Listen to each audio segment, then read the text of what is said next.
வாசகர் திருவடிகள் போற்றி. திருவாசகம் ஆனந்த மாலை. திருவாசகம் ஆனந்த மாலையை நம்ம ஒரு புதிய கோணத்தில் படிச்சுக்கிட்டு இருக்கிறோம். நேற்று நான் கரூரில் கேட்டேன், ஆனந்த மாலை இன்னும் அதுக்கு ஏன் பேர் வச்சாங்க அப்படின்னு. ஆனந்தமாக பாடுறது அப்படின்னாங்க. அதில் ஒரு வயசான அம்மா திருவாசகத்தினுடைய அனைத்து ரகசியமும் அதில் இருக்குங்கிறாங்க. ஆனந்த மாலையில் இருக்குன்னு ஒரு அம்மா சொல்லுது. ஆனந்த மாலை என்பது இப்போ அச்சோப்பத்துனா அச்சோன்னு வர்றதுனால அச்சோப்பத்து, திருக்கழுக்குன்றத்தில் பாடின திருக்கழுக்குன்ற பதிகம், அது மாதிரி நேரடி தலைப்பு கிடையாது. ஆனந்தம் கிடைக்காதவர்களுக்கு ஆனந்தம் கிடைப்பதற்காக பாடிய மாலை தான் என்ன மாலை? ஆனந்த மாலை.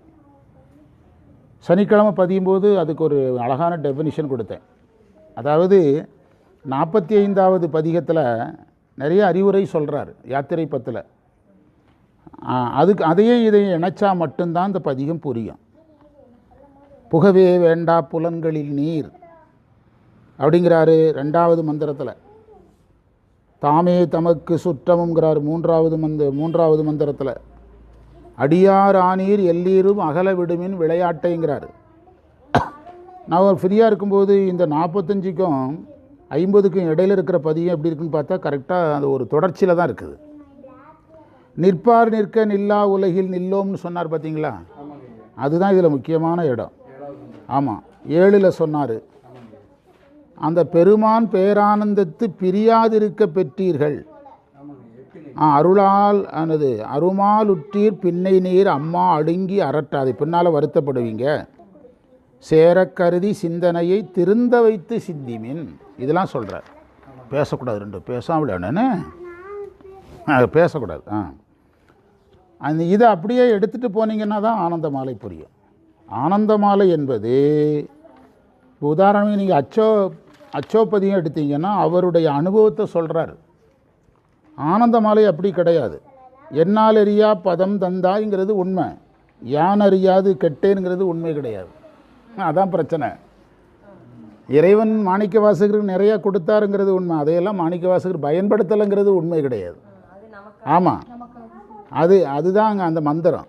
சீலமின்றி நோன்பின்றிங்கிறது நான் எனக்கு சரியகிரிய யோகம் ஞானம் ஒன்றுமே இல்லைங்கிறது அவர் தன்னை சொன்னது அல்ல. கெடுவேன் கெடுமா கெடுகின்றேன் தன்னை சொன்னது அல்ல. புரியுதா? அந்த தாயாய் முலையை தருவானே தாராதொழிந்தால், இறைவன் கொடுத்தார, இவர் தராவில்லைன்னுலாம் சொல்கிறாரு. அப்படின்னா இதுக்கு ஒரு புது விளக்கம் கொடுத்தேன் கடைசியாக. இப்போ தான் முடிக்கும்போது தான் சனிக்கிழமை தான் இதுக்கு ஒரு டெஃபினிஷன் கிடச்சிது. அதாவது எந்த சாதனம் ஒரு தந்தைக்கேற்ற பிள்ளையாக இல்லை, ஒரு தந்தைக்கேற்ற பிள்ளையாக இல்லாத ஒருவனுக்காக அம்மா பேசுகிற மாதிரி மாணிக்க வாசகர் இன்னும் ஒரு பதிகம்தான் இருக்குது. இறைவனை கேட்டதாக இல்லாத ஆன்மாக்களுக்காக விண்ணப்பம் பண்ணுறார். கடைசியில் கூப்பிட்டு பார்த்தாரு, யாரும் ரெடி இல்லை, அவனும் வந்துட மாட்டாங்கிற. இவர் இருந்தே வரல, இவர் இல்லைன்னா எப்படி வருவான்? வாத்தியார் இருந்தே மார்க் எடுக்கலையா, வாத்தியார் இல்லாமல் எப்படி மார்க் எடுப்பான்? அதனால் இவர் தந்தைக்கு ஏற்ற பிள்ளையாக இல்லாதவர்களுக்கு தாய் பேசுவது போல இறைவனை அடைவதற்கு தகுதி இல்லாமல் இருக்கின்ற ஆன்மாக்களுக்காக யார் பேசுகிறா? அதுதான் ஆனந்த மாலை. அதில் சிவானுபவ விருப்பம் என்பது அவர் சிவானுபவம் அடைய விரும்பினது அல்ல, மற்ற உயிர்கள் சிவானுபவம் அடையணும்னு விரும்புகிறார். அவர் சிவானுபவம் அடைந்ததை இதுக்கு முன்பு ஒரு 100 இடத்துல சொல்லியிருக்கிறார், 100க்கும் மேற்பட்ட இடத்துல சொல்லியிருக்கிறார். இனிதான் அவர் சிவானுபவம் அடையணும்னு கிடையாது. அந்த கோணத்தில் இந்த பதிகத்தை படித்தா மட்டும்தான் புரியும். இதை நான் உங்களுக்கு கொஞ்ச நேரம் சொல்லித்தாரேன்னு சொன்னேன். அப்புறம் இந்த மேல்நிலை வகுப்புக்காக கொஞ்சம் ஒரு அரை மணி நேரம் முன்னால் முடித்ததுனால சொல்ல முடியாமல் போச்சு கரூரில். அடுத்த தடவை சொல்லி நம்ம இதெல்லாம் படித்தோமில்ல, அந்த மூங்கில் போய் மேகத்தை தொடுது ஆணவம் மலம் அப்படின்லாம் 1ஆம் திருமுறையில் படித்தோம். அதையெல்லாம் சொல்லி கொடுத்தேன். அதையெல்லாம் கொஞ்சம் நேரம் சொல்லி கொடுத்தேன். அப்புறம் தேவாரம் கொஞ்சம் படிங்க, அதெல்லாம் சொல்லிட்டு வந்தேன். ஆனால் இந்த பதிகத்தை சொல்கிறது அடுத்த தடவை தான் சொல்ல முடியும். நிறைவு பாட்டுக்கு வரப்போகிறோம். இப்போ இதை ஞாபகப்படுத்திக்கிட்டு, நரியை குதிரை வாகனமாக்கி, நரியை குதிரை வாகனமாக்கி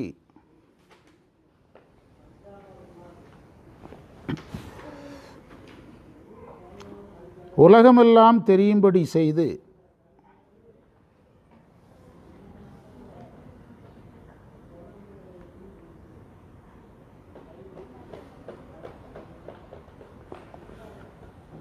பாண்டிய மன்னனுடைய மதுரையில் இருக்கிற எல்லாருக்கும்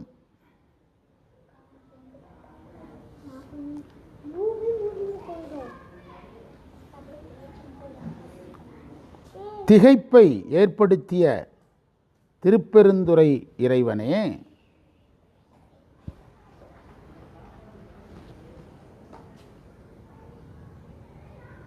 நீ பெறுவதற்கு அரியவன்.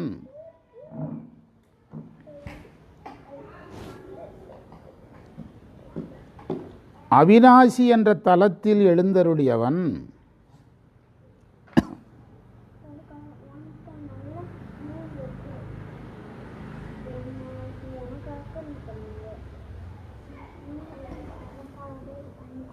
நீ பாண்டியனாக மதுரையில் இருந்தவன்.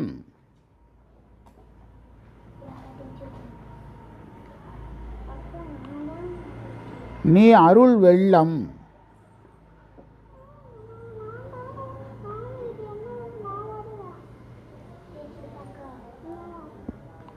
அறிவதற்கு அரிய ஒளி.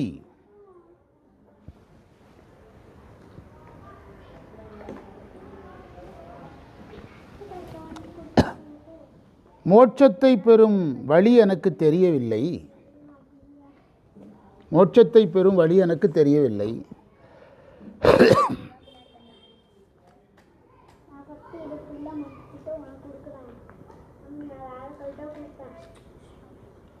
குறிப்புரை. பரி. பரி என்பதற்கு குதிரையினும் பொருள், தாங்குவதுன்னும் பொருள்.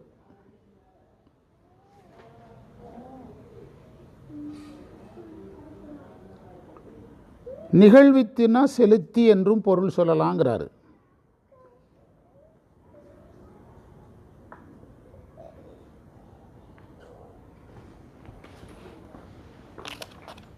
பொருளை ஒவ்வொன்றா பார்க்கலாம். நரியை குதிரை வாகனமாக ஆக்கியவன் இறைவன். ஆக்கி மதுரையில் உள்ளவர்களுக்கெல்லாம் திகைப்பை ஏற்படுத்தியவர்.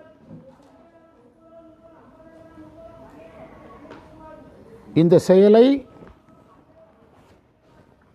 இறைவன் மாணிக்கவாசகருக்காக செய்தார்.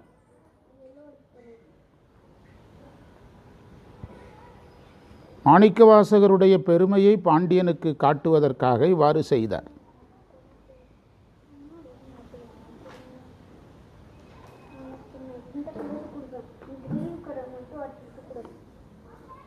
நரியை பரியாக்கி அப்படின்னு இந்த வரியை யார் எடுத்து பாடுறா? தேவாரத்தில் ஒரு இடத்துல வருது, அப்பர் தேவாரத்தில் வருதுன்னு நினைக்கிறேன். நரியை பரியாக்கின்னு வருகிறது. அதாவது திருநாவுக்கரசருக்கு முந்தி ஞானசம் மாணிக்கவாசகர் வந்தாருங்கிறதுக்கு அந்த வரியை தான் முக்கிய ஆதாரமாக எடுப்பாங்க. நரியை குதிரையாக்கினார் அப்படிங்கிற வரி யாருக்காக நடந்தது? அப்போ அது அப்பர் பாடுறாருன்னா அப்பருக்கு முந்தி யார் வந்திருக்கணும் அப்படின்னு அந்த ஆய்வுக்கு அந்த ஒரு வரி தான் இருக்குது, வேறு எதுவுமே கிடையாது. நரியை குதிரை செய்வானும் அப்படின்னு ஏதோ ஒரு வரி. அந்த மறைமலை அடிகள் மாணிக்கவாசகர் காலங்கிற ஆராய்ச்சியில் அந்த ஒரு வரியை தான் முதன்மையான வரியாக கொண்டு வர்றார். ஆமாம், அவர் அவரது 3ஆம் நூற்றாண்டுங்கிறாரு. 8ஆம் நூற்றாண்டு வரைக்கும் சொல்கிறவங்களாம் இருக்காங்க, 12ஆம் நூற்றாண்டு சொல்கிறவங்கெல்லாம் இருக்காங்க. அதாவது மாணிக்கவாசகர் 800 வருஷம்தான் ஆகுதுன்னு சொல்கிறவங்க இருக்காங்க. ஏன்னா அந்த வரகுணபாண்டியனை வச்சு தான் முடிவு பண்ணுவாங்க. வரகுணபாண்டியன் 1, வரகுணபாண்டியன் 2, வரகுணபாண்டியன் 3 வச்சு தான் காலத்தை சொல்லுவாங்க. அதில் வரகுணபாண்டியன் காலம் ரொம்ப பிற்காலம், ரொம்ப பிற்காலம். அதில் ஆமாம், அதில் வரகுணபாண்டியனில் 3 பேர் இருக்கிறாங்க. அதில் எல்லாருமே இந்த 3ஆம் வரகுணபாண்டியன், 2ஆம் வரகுணபாண்டியன் எடுப்பாங்க. எந்த வரகுணபாண்டியன் எடுக்கும்? முதல் வரகுணபாண்டியன் எடுக்க மாட்டோம். மறைமலை அடிகள் அதை எடுத்து ஆராய்ச்சி பண்ணுவார். ஆமாம், அது நிறுவுறார். ஆனால் மேலை நாட்டினர் உட்பட மாணிக்கவாசகர் 800 வருஷம்தான் ஆகுதுன்னு சொல்கிறவங்க வரைக்கும் இருக்காங்க. அவரும் 3ஆம் நூற்றாண்டு சொல்கிறார். அதாவது மாணிக்கவாசகருடைய காலம் நீங்கள் சிவபுராணம், கீர்த்தி திருவகவெல்லாம் அவ்வளோ ஈஸியாக பொருள் சொல்ல முடியாது, தொல்காப்பியம் இல்லாமல் சொல்ல முடியாது. அதை வச்சு புரிஞ்சுக்கிட்டால் போதும். அவர் பிற்காலத்தில் எழுதும்போது அந்த இப்போ உதாரணமாக நீங்கள் திருவெம்பாவை எங்கே பாடுறாரு? எந்த தளத்தில்? திருவண்ணாமலையில் மக்கள் இறைவனை சும்மா பாடுறதை பார்க்கும்போது தான் அவருக்கு அதை பாட தோணுது. அதுமாதிரி அம்மானை, ஊசல், இதெல்லாம் கிராமிய பாடல்கள். இவர் என்ன செய்கிறாருன்னா அந்த கிராமிய பழக்க வழக்கங்களை எல்லாம் எதா மாற்றுறாரு, திருமுறையாக மாற்றுறாரு. அப்போ நடையையும் என்ன செய்கிறாரு, கிராமிய நடைக்கு கொண்டு வரும்போது அவருடைய திருவாசகம் வந்து எளிய நடைக்கு போயிட்டு, திருமுறை மாதிரி கட்டான நடைக்கு இல்லாமல் எதுக்கு போயிட்டு, அது வந்து என்னாச்சுன்னா பின்னால் வந்ததுன்னு சொல்கிறதுக்கு சாதகமாயிற்று. அதை வச்சு தான் அதை என்ன செய்தாங்க, பின்னால் வந்தது, பிற்காலத்தில் வந்ததுன்னு சொல்கிறதுக்கு. ம் ம் நிறைய சமஸ்கிருத எழுத்துக்கள் நிறைய இருக்கும். சமஸ்கிருத வார்த்தைகள்லாம் நிறையா இருக்கும். இதையெல்லாம் புரிஞ்சு படிக்கணும். இந்த திருவாசகம் வந்து ரொம்ப முக்கியம். அந்த நரியை குதிரை செய்த வரலாறு வந்து மாணிக்கவாசகருடைய காலத்தை வரையறுப்பதற்கு, மாணிக்கவாசகர் இதை சொன்னதை வச்சு வரையறுக்கலை, இதை அப்பர் பாடுறாருங்கிறது தான் ஆச்சரியம். அப்படின்னா மாணிக்கவாசகர் யாருக்கு முந்தி வந்திருக்கணும், நான் அப்போ தானே பாட முடியும். கலைஞர் அண்ணாவை பற்றி கலைஞர் சொல்கிறாருன்னா அப்போ கலைஞருக்கு முந்தி அண்ணா வந்திருக்கணுமில்ல. அவருடைய வரலாறு முழுவதும் இறந்த தேதி வரைக்கும் சொல்கிறாருன்னு வச்சுருங்களேன். அண்ணாவுடைய இறந்த தேதி வரைக்கும் கலைஞர் சொல்கிறாருன்னா அப்போ யாருக்கு பிறகு தான் வந்திருக்க முடியும், அண்ணாவுக்கு பிறகு தான் வந்திருக்க முடியும். அதே மாதிரி தான் இது நடந்தது. அது ஒரு இதில் முக்கியமாக ஞாபகம் வச்சுக்கணும். அந்த மதுரையில் உள்ளவர்களுக்கெல்லாம் வியப்பை ஏற்படுத்தினார். அதாவது இறைவனே குதிரையை கொண்டு வந்து மதுரையில் உள்ளவங்களுக்கு வியப்பை ஏற்படுத்தினார். யாரும் அருளை பெறலை, அது ரொம்ப முக்கியம். ஆச்சரியப்பட்டாங்களே தவிர என்ன பெறலை, அருளை பெறலை. எல்லாம் ஆச்சரியமாக பார்த்தாங்க. நிறைய பேர் சைவத்தில் ஆச்சரியமாக பார்த்தே அடைய வேண்டியதை அடையாமல் போயிடுவாங்க. ஆமாம், இப்போ என்கிட்டலாம் சிலர் சொல்லுவாங்க, மாரியம்மன் கோயில் போயிட்டுருக்கீங்களா முந்தி மாதிரி? ஆமாம் போயிட்டே இருக்கேன். நான் போகிறேன் போல் உனக்கு என்ன, நீ வந்தியாங்கிறது தான் முக்கியம். நான் போகிறது உனக்கு என்ன, போயிட்டுருக்கீங்களா, நல்லா பரவாயில்ல, நல்லா சைவ பணி ஆட்டுறீங்க, நல்லா செய்கிறீங்க, பெரிய விஷயந்தான். ஒரு சமயம் சார்ந்த பத்திரிக்கைக்காரர் அன்னைக்கு வந்து பக்கத்தில் பேசினார்ல, சமயம் சார்ந்த பத்திரிக்கைக்காரர், நீங்கள் எங்கெல்லாம் இங்கே உட்காந்து திருமுறை பணிகள் ஆட்டுறீங்க அப்படின்னு எல்லாரும் சொல்லுவாங்க. எனக்கு வருத்தம் வேற ஒன்றும் இல்லை, அதை நீங்கள் அடையலையே, அதான் வருத்தம். அதை நீங்கள் அடையலையே, அதுதானே வருத்தம். என்ன சொல்கிறீங்க? ஆமாம், அப்படி சொல்லுவாங்க. என்னமோ வர முடியலன்னா என்னமோ நாமெல்லாம் வந்து கட்டுக்கட்டாக ஒரு 3.5 கோடி ரூபாயை பணத்தை ரூமில் வச்சு பூட்டிட்டு ஒவ்வொரு ரூபாயை உரிமை செலவழிக்கிற மாதிரியும், இன்னும் இவன் என்னமோ டெய்லி வேலைக்கு போகிற மாதிரியும் பேசுவான். நம்மளும் உழைச்சி தான் சாப்பிட்றோம். நேற்று நான் கரூரில் நேற்று நான் சொன்னேன், இந்த மாதிரி நாங்கள் தங்க விலையாக இருக்கும்போது பெட்ரோல் போடுறதுக்கு 1000 ரூபா தருவார். பிறகு சங்கரநாராயணனே தந்தார், இப்போ தங்க விலையாக மகனே தர்றாரு. நான் காரில் வரணும்னா 3000 ரூபா ஆகும். 3000 ரூபா எனக்கு பெரிய பணம் கிடையாது. நான் ஒரு அரசாங்க பென்ஷன் வாங்குறவன் தான், வெளிநாட்டு பணம் பையன் சம்பாதிக்கிறான், பெருசு கிடையாது. ஆனால் ஒரு 3000 ரூபா இருந்தால் ஒரு சைவ நிகழ்ச்சி பண்ணலாமான்னு தான் நமக்கு தோணுதே தவிர செலவழிக்க மனசு என்ன செய்ய மாட்டேங்குது, வரமாட்டேங்குது. ஒரு 100 ரூபா மிச்சம் இருந்தால் ஒரு சிவனடியாருக்கு உணவுக்கு போதுமே, அப்படி தான் நம்ம நினைக்கிறோம். இப்போ நம்ம அமைப்பாளர் வெளியே இருக்காங்க, எவ்வளோ பணம் கட்டாலும் கொடுக்குறாங்க. ஆனாலும் நம்ம ஒரு 4 சாப்பாடு ஆர்டர் போடுறதுக்கு வீட்டில் சாதம் வச்சிருவோம் தானே யோசிக்கிறோம். என்ன சொல்கிறீங்க, அவங்களுக்கு ஏன் பில்லு போடணும் தானே யோசிக்கிறோம். அப்படி தான் நம்ம சைவ பணியை ஆற்றி வர்றோம் அப்படின்னு அவங்கக்கிட்ட சொன்னேன். அவங்களுக்கும் இதெல்லாம் தெரியணுமில்ல, வெளிப்படையாக சொன்னேன் அவங்ககிட்ட. எதுக்கு சொல்கிறேன்னா, திகைப்பு நிறைய பேர் அடைவாங்கங்க. ஆனால் அதை அந்த நம்ம அடைஞ்சிருக்கிறது அவங்களுக்கு பெறுற இடத்துக்கு அவங்க என்ன செய்ய மாட்டாங்க, வரமாட்டாங்க. இப்போ நான் எங்கள் பள்ளிக்கூடத்தில் தானே 30 வருஷம் இருந்தேன், 18 வருஷம் ஒரே ஸ்கூலில் தானே இருந்தேன். ஒரு நாளைக்கு 1.5 மணி நேரமாவது ஆசிரியர் அறையில் இருப்பேன்ல. அத்தனை 10 ஜென்ஸ் வாத்தியாரில் நமச்சிவாயனாவது சொல்ல படிச்சிருப்பானா எவனாவது? நான் ஏதாவது பேசுனா எண்ணெய் போட்டுருவானுங்க. நான் அவனுக்கு கூட பேசிகிட்டு இருப்பேன். ஆனால் அவனுக்கு தெரியாத அரசியல் பேசுவேன், அவனுக்கு தெரியாத சினிமாலாம் பேசுவேன். அதனாலே அவன் கூட பேசுவானுங்க. ஆமாம், நான் திருவாசம் படிச்சுக்கிட்டே அவங்ககிட்ட அவனுக்கு தெரியாத அரசியல்லாம் சொல்லுவேன். பீகாரில் அது நடந்தது, உத்தரப்பிரதேசத்தில் இது நடந்தது, அந்த மேற்கு வங்கத்தில் தேர்தல் இப்படி நடந்தது. சூப்பராக இருக்க, அழகாக வரைஞ்சிருக்கீங்களே. மேற்கு வங்கத்தில் இப்படி நடந்தது, மேற்கு வந்து பிரதமர் வந்து சாலை வேலை வந்தார், இந்த மாதிரி பேசுனா தான் காது கொடுத்து கேட்போம். வரலையே. இப்போ நாங்கள் இருந்தோன்னல்ல, அதாவது தமிழில் சொல்லுவாங்க, தவளை வந்து தாமரைக்கு கீழே தான் தண்ணிக்குள்ளே கிடக்குது. ஆனால் அந்த தேனை குடிக்கணுங்கிறது எதுக்கு தெரியாது, அதுக்கு சாக்கடைக்குள்ளே நீந்த தான் தெரியும். ஆனால் எத்தனையோ கிலோமீட்டருக்கு அங்கேருந்து தேனி வந்து எதை சாப்பிட்டுட்டு போயிடும் அப்படின்னு தமிழில் சொல்லுவாங்க. அதுதான் நீங்கள் சைவத்தில் பலர் அடைய முடியாததை யாரோ ஒருத்தர் என்ன செய்வாங்க, அடைவாங்க. அதைத்தான் இதில் திகைத்தார்கள்னு சொன்னார். திருப்பெருந்துறையை சொன்னதுக்கு காரணம் குரு. மாணிக்கவாசகரை பொறுத்தளவில் சிவன்கிறது குரு தான். அவன் பெறுவதற்கரிய மெய்ப்பொருள்னார். பெறுவதற்கரிய மெய்ப்பொருள். ஏன் பெறுவதற்கரிய மெய்ப்பொருள்னா, பசுஞானத்துக்கு எட்டுவதில்லை. பசுஞானம்னா நம்முடைய சிற்றறிவுக்கு எட்டுவதில்லை. பாசஞானம்னா நம்முடைய கருவி அறிவுக்கு எட்டுவதில்லை. ரெண்டாவது, நாம் சாதனம் செஞ்சால் தான் பெற முடியும். சாதனம் செய்யலை. அதற்கு பிறகு பற்று விடணும். சாதனம் செஞ்சால் பெருசில் பற்று விடணும். இப்போ நம்ம 16 இடத்துல திருநீர் இடணும்னா, இந்த இடத்துல திருநீர் இடும்போது எத்தனை சென்டிமீட்டர் இருக்கணும், இது எத்தனை சென்டிமீட்டர் இருக்கணும்னு அளவு இருக்குது. அதையெல்லாம் அளந்து கரெக்டாக இடுவான். இது எத்தனை சென்டிமீட்டர், அதுக்கு அளவு இருக்குது. அளவு மீறக்கூடாது. அதெல்லாம் கரெக்டாக இடுவான். ஆனால் அந்த சாதனம் செய்யாமல் பலர், சாதனம் செய்தும் சாதனத்தை அனுபவம் இல்லாத ஒருவர், சாதனம் செய்து அனுபவம் பெற்றவர், எத்தனை வகை இருக்குது. ஆமாம். அதனால தான் எனது அவரை பொறுத்தளவில் இறைவனை அவர் யாராக தான் பார்த்தார், குருவாக தான் பார்த்தார். பெறுதற்கரிய மெய்ப்பொருள். யார் வேணாலும் தன்னை சைவர்னு சொல்லலாம். ஆனால் எல்லாரும் சைவர்களாக இருந்து கொண்டு கூட சைவர்னு சொல்லலாம். ஆனால் எல்லாரும் இறைவனை அடைய முடியும்னு என்ன செய்ய முடியாது. அதனால தான் பின்னால் அடுத்த மந்திரத்திலே சொல்லிட்டார், அருளார் பெறுவார். அந்த 45 சொன்னார், அருளார் பெறுவார் அகலிடத்தே அந்தோ அந்தோ அந்தோவேனார். 45வது பதிகத்தில் அருளை யார் பெறுவார்னு கேட்டார்.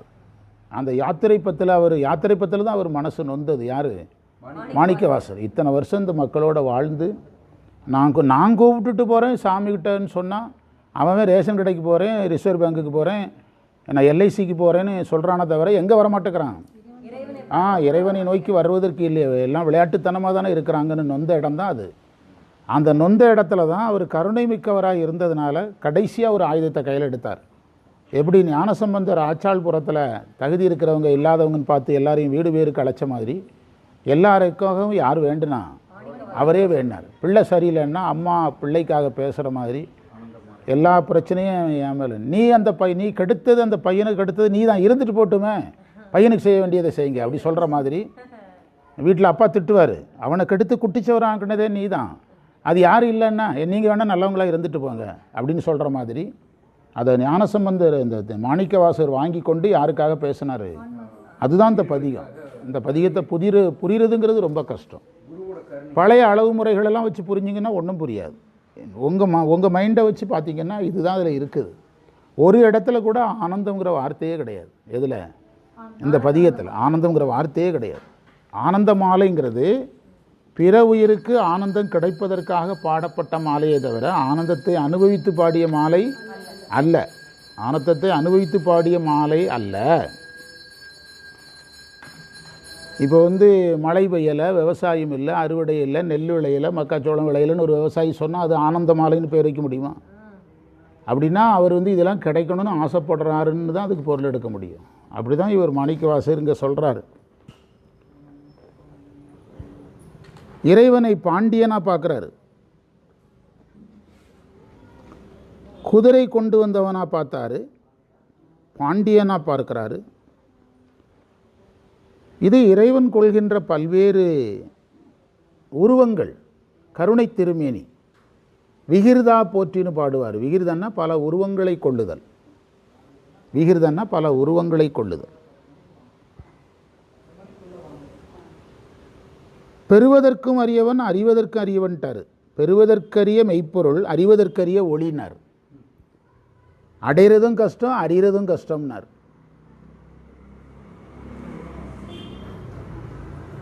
வீடு எப்படி அடையணும்னு எனக்கு தெரியலைங்கிறார். இது மாணிக்கவாசகருக்கு எந்த வகையிலையாவது பொருந்துமா? அடுத்த பதிகம் அவருடைய சொந்த அனுபவம் 100%. இந்த பதிகத்தில் அவருடைய அனுபவம் எதுவும் கிடையாது.